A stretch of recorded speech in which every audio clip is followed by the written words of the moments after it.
Naik, naik. Istirahat, di tempat. Naik. Variasi. Mulai. Variasi. Dan menceritakan peristiwa yang menggelapkan sejarah tingkat G30 SPKI tugaskan 1965 terjadi pemandaian yang sadis. Tengah malam terdengar suara tembakan dan teriakan yang keras.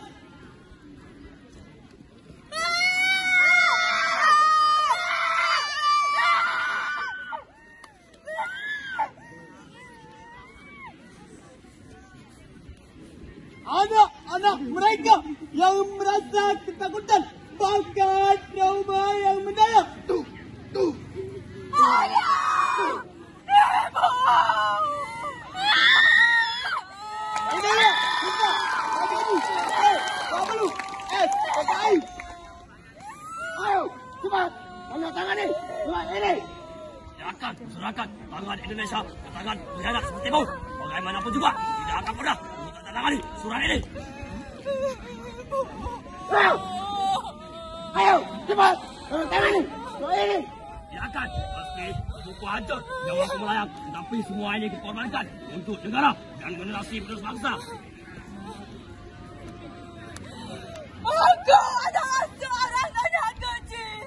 Kenapa kalian tega ayahnya?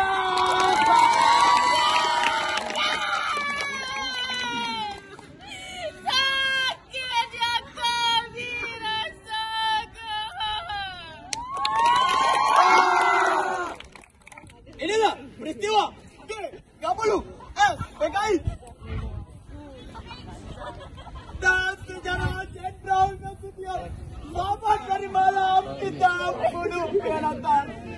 Engkau saksi, engkau prajurit cerita bahwa kemerdekaan ini tidak akan pernah jatuh sia-sia.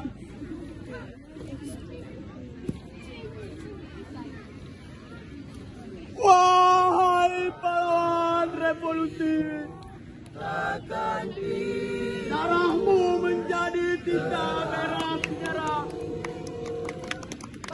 Jasadmu menjadi fondasi bangsa dan namamu